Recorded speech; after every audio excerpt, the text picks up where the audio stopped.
एक वाणी में शब्द आता है,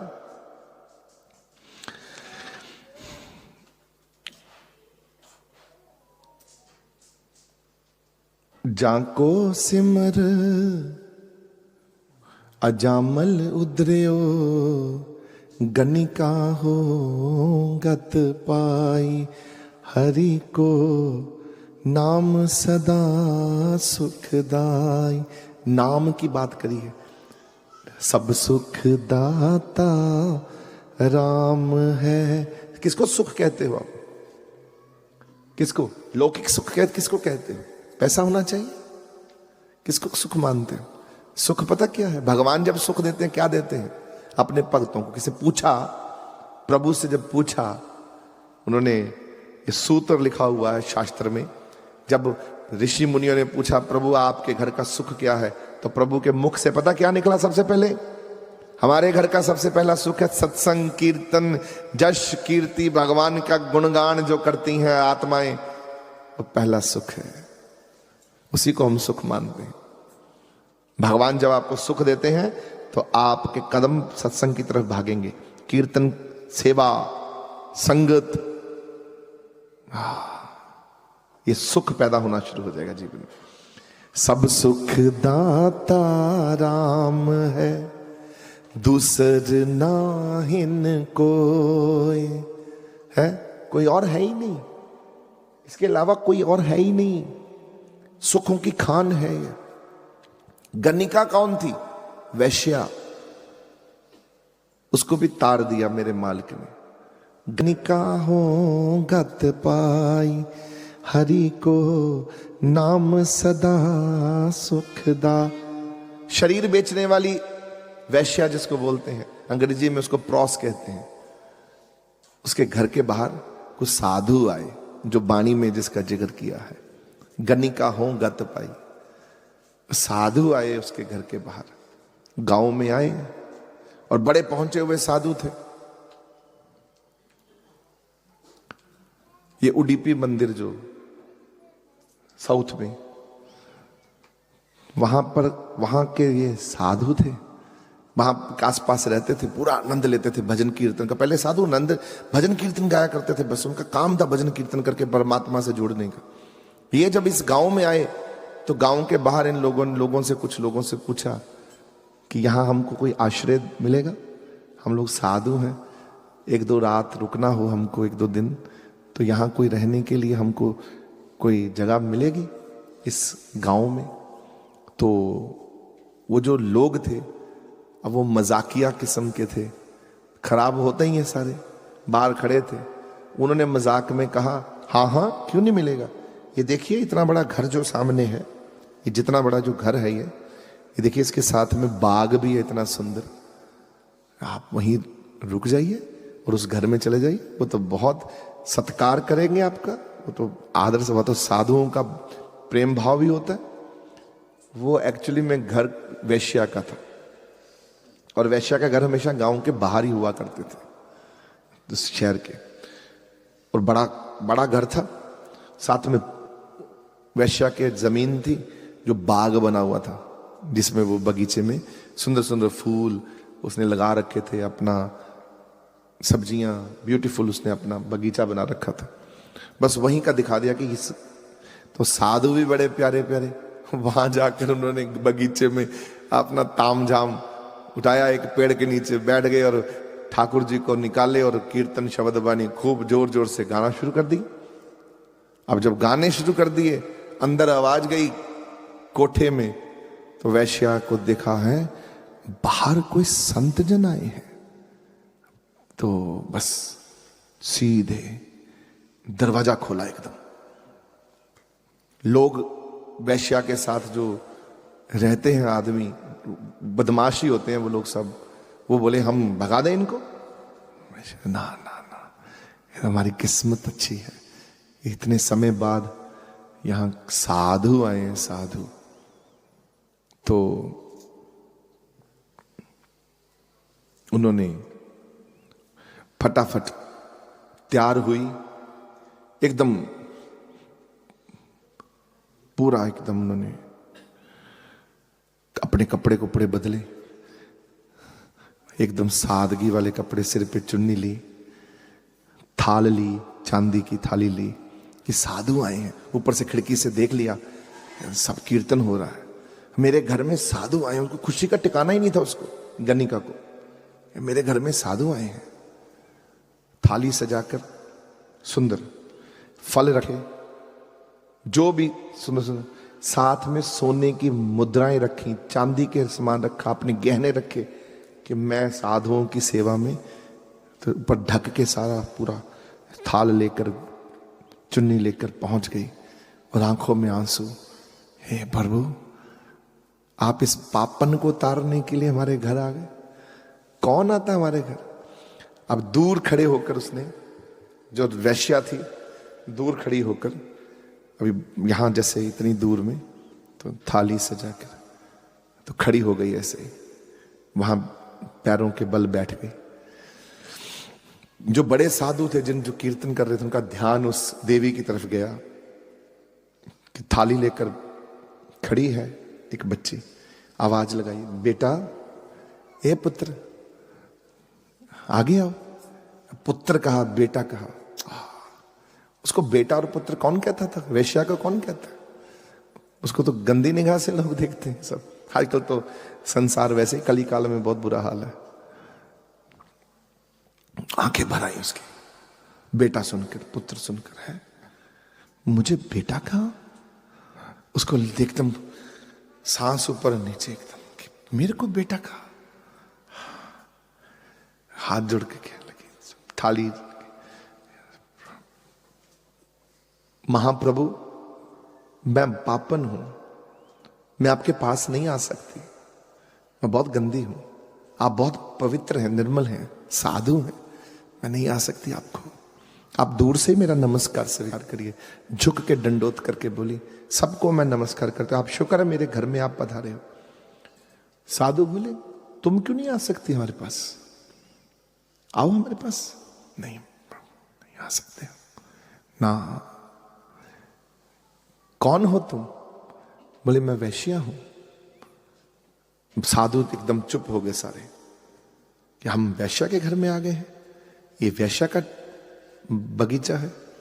पर जो बड़े साधु थे, बड़े समझदार सियाने, उन्होंने बड़े प्यार से, भाव से कहा, फिर क्या हो गया अगर तुम वैश्या हो तो? तुम्हारी बच्ची हो, और देखो ठाकुर जी खुद चल कर आए हैं, तुमने बुलाया नहीं। आज साधु समागम, संत समागम, हरि कथा है, तुलसी दुर्लभ दोए, सुत धारा, धन लक्ष्मी, पापी घर भी होए। ये तो पापियों के घर में भी होते हैं। बच्चे सुंदर, नारियां सुंदर, घर सुंदर, पैसा सुंदर, सब कुछ होता है। पर संत समागम, हरि कथा, तुलसी दुर्लभ दो, ये तो किसी खास व्यक्ति के घर में होता है, जहां संत समागम लगे, सत्संग हो, कीर्तन हो, और ये हरि कथा हो, भगवान की कथा जिसके घर में हो, तो बहुत भागा वाला घर होता है।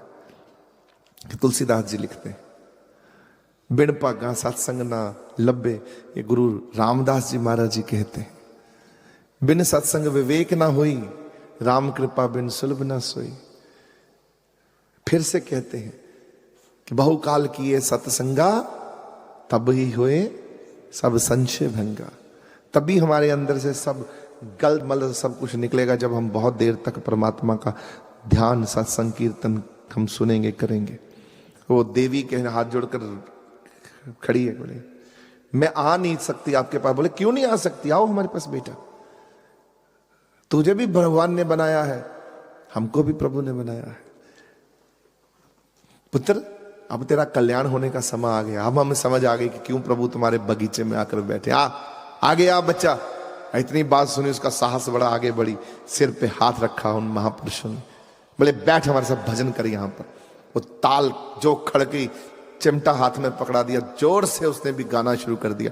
पहले मुजरे करती थी, अब भगवान के लिए गा रही है। शराबी के जब छोड़ने का समय आता शराब, तो भगवान अपनी शरण में उसको लेना शुरू कर देते हैं। पापियों का जब तरने का समय जाता है, तो अपनी शरण में लेना शुरू कर देते हैं मेरे प्रभु। अब वैश्या को तारना था, अब कृपा कर दी। अब वो इतना आनंद, अब नाचने लगी उठकर, क्योंकि आदत थी उसको गाने और नाचने की, पर अब प्रभु के लिए नाच रही है। एकदम उसने बस पूरा माहौल ही बदल गया, कीर्तन इतना आनंदमय, हर रुकी आंखों में आंसू बरस रहे। प्रभु बस नाचते नाचते गाते गाते एक मन में भाव आ गया कि आज से तू वैश्या नहीं है, आज से भगवान तेरे में बस गए वापिस। आगे बढ़ी, महापुरुषों को आशीर्वाद लेके कहने लगी कि आज से मुझे आशीर्वाद दीजिए, मैं सारे अपने पाप आचरण, गंदे कर्म, ये वैश्यावृत्ति सब छोड़ रही हूं। आज से संकल्प लेती हूं कि आज के बाद केवल मेरे शरीर का मालिक केवल भगवान, केवल हाथ लगाएगा तो भगवान लगाएगा, अंदर बैठेगा तो भगवान बैठेगा। आज के बाद कोई मुझे हाथ भी नहीं लगा सकेगा, केवल ये भगवान का शरीर है। अब संकल्प ले लिया उसने। देखो इतनी जल्दी जल्दी भगवान ने कृपा कर दी, बुद्धि ठीक कर दी, चेंज हो गई। अब क्या हुआ, अब साधुओं ने कहा अब देख तेरा कल्याण कैसे होता है। अब तूने कहा ना पाप छोड़ दिए, सर्वधर्म परित्याज्य मामेकम शरणम व्रजः अहम त्वां पापाभयो मोक्ष्यामि। अब भगवान कैसे मोक्ष देता तेरे को, चल आज तुझे हम बताते हैं। अपने घर से पुत्र जितना भी तेरे पास सोना चांदी ये सब ले जा, हमको नहीं चाहिए ये सब सोना चांदी को। सन्यारे को बोला, उसने सराफा को अर्थात ज्वेलर को, अपना जो ज्वेलर को बुलाया, सराफे को बुला के बोलने लगी ये मेरे गहने हैं, ये मेरी पूंजी है, ये सबका। तो उन्होंने बोला, साधुओं ने बोला इसका मुकुट बना, देख खेल। इसका मुकुट तैयार किया गया और मुकुट तैयार करके उडुपी मंदिर में, कृष्ण जी का मंदिर है वो, तो उन्होंने बोला हम यहां से गाते हुए तेरे साथ चलेंगे और देख तेरी कृपा कैसे होती तेरे पे। अब तूने कहा कि प्रभु विराजमान होंगे तेरे जिस्म में, तेरे शरीर में, तो देखो कैसे प्रभु विराजमान होते हैं। वो ऐसी कृपा हुई, वो जब गई आगे मन में आया कि वहां जब मैं जाऊंगी तो वो मुझे स्वीकार कैसे करेंगे। मेरा तो क्योंकि वैश्या का मंदिर में प्रवेश करना उस समय तो पाप था, तो बोले नहीं हम तुमको गाते हुए चलो हमारे साथ। हम जब भगवान का मुकुट तैयार किया गया सुंदर, थाली में सजा के गीत गाते हुए लेके गई। जब गए वहां के जो बड़े पुजारियों ने रोक दिया, कौन हो तुम, अपना गोत्र बताओ, कौन हो, कहां से आई हो। बोले तो पुजारी जी के साथ जो यहां से गए सारे महापुरुष, उन्होंने कहा ये वैश्या है, हम लेकर आए हैं, ये पाप करती थी, अब पाप छोड़ दिए हैं, संकल्प ले लिया, प्रभु मालिक है, अब मुकुट अपना सारी पूंजी इकट्ठी करके मुकुट बना के प्रभु को चढ़ाने आई है। उन्होंने तो विरोध कर दिया, ना ये अंदर प्रवेश नहीं कर सकती मंदिर में। तो सब वैश्या जो थी वो पीछे मुड़ के देखे, क्या मैं क्या करूं। जो बड़े साधु थे, पुजारी जी से कहा कि देखो ये प्रवेश करेगी, जाएगी, हमें बैठकर इसका हल ढूंढना है, कैसे जाएगी। अगर हम तुमको ये बता दें ये मुकुट लेकर आई है, अगर तुम्हारा यह भगवान जो अंदर विराजमान है, प्रभु भगवान मानते हो ना सारे, बोले हाँ जी। मूर्ति मानते हो क्या प्रभु मानते हो, बोले प्रभु विराजमान है। बोले अगर सिर झुकाकर खुद मुकुट पहना ले इनसे तब आज्ञा दोगे। वो सारे पुजारी बोले होगा ऐसा, क्यों नहीं होगा, भगवान क्या नहीं कर सकते, चलो कीर्तन करके अभी दिखाते हैं तुमको। वो साधुओं ने कीर्तन किए, वहां बैठ के जो भजन गाए, नाम जपे प्रभु का, करते करते वो रोती रही वो तो अंतर में। तो जाके जब वो थाली में साथ में लेके जब वहां गए तो मुकुट, जब बेटी जाओ ये स्वामी है, जाओ इसको मुकुट पहनाओ। जब आगे जाके मुकुट आगे किया, कहते साक्षात प्रभु ने मूर्ति में सिर आगे नीचे कर लिया। पहना दिया उठा के। ये भगवान इतना प्रेम करते हैं अपने पर, आप छोड़ के तो देखो कोई, उनके लिए कुछ जीवन में तज के तो देखो, त्याग के तो देखो। प्रभु हम क्या छोड़ा आप लोगों ने उनके लिए अभी तक? कुछ नहीं, मांगा ही है, क्या दिया है उनको? वो चाहते हैं बस ये सज्जी जो आप लोग हो, आप सबके सब एकदम अच्छे हो जाओ, प्रभुमयी भक्तिमयी नाम जपने वाली रूहें, बस नाम जपो, बस आपको कुछ सुध बुध ही ना रहे। आप नाम जपना तो आप नाम काम करते हुए जप सकते हो, गाड़ी चलाते हुए भी जप सकते हो। गाड़ी तो हाथ से चला रहे हो, मुंह से थोड़ी चला रहे हो, मुंह से तो नाम ही जपना है। अब काम कर रहे हो किचन में, रसोई में, मुंह से ही तो नाम जपना है। हाथ पांव सब काम कर चित्त निरंजन नाम, बता दो अगर मुंह ही तो चलाना है ऐसे से, इसमें क्या बड़ी बात है?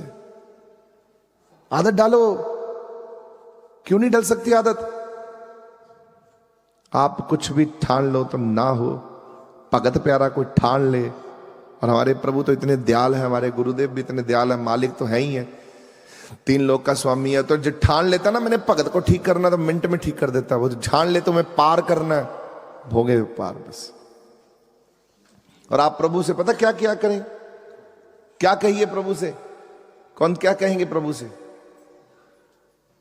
आप प्रभु से कहा करो, प्रभु अगर हम अपनी गंदगी नहीं छोड़ सकते, गंदा आचरण नहीं छोड़ सकते, पाप नहीं छोड़ सकते, अपनी बुराइयां नहीं छोड़ सकते, अपने पाप नहीं छोड़ सकते, बुराइयां नहीं छोड़ सकते, झूठ नहीं छोड़ सकते, गंदगी गंदे गंदे विचार नहीं छोड़ सकते, प्रभु फिर हम आपको भी नहीं छोड़ेंगे, आपको भी पकड़ के रखेंगे। एक दिन हमको आप ठीक करेंगे जैसे मर्जी। आपको क्यों छोड़े फिर हम? ऐसा विचार रखें।